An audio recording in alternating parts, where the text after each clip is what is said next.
Today our capsule is going to be taken from Philippians chapter 2 verse 12 to 13. It reads, "Therefore, my beloved, as you have always obeyed, not as in my presence only, but now much more in my absence, work out your own salvation with fear and trembling. For it is God who works in you both to will and to do for his good pleasure."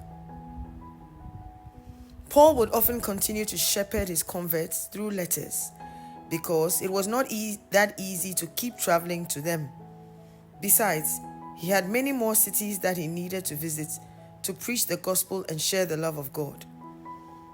In his letter to the people of Philippi, he communicated a key point. He asked them to work out their salvation with fear and trembling.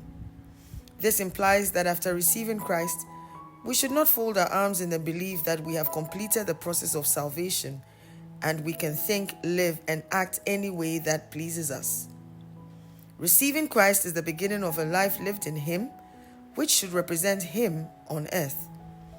We cannot be in Christ and walk in the flesh, that is, manifest what is alien to the nature and character of Christ. Therefore, Paul says, work out your salvation. Keep up with spiritual disciplines, thoughts, and activities that will nurture you in Christ.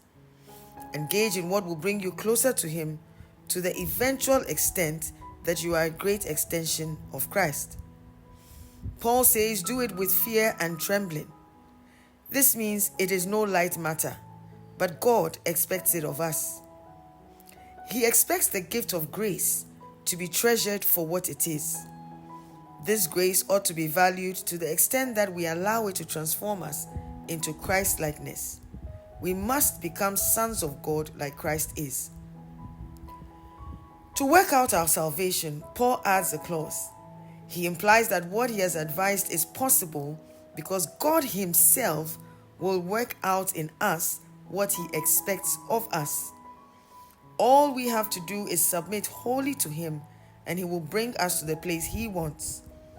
So after all, working out our salvation isn't a self-effort, nor is it impossible. The way is to submit wholly to God. The key word here is wholly, meaning all of you. May this word enrichen your Christian walk. We'll see you again in a week. God bless.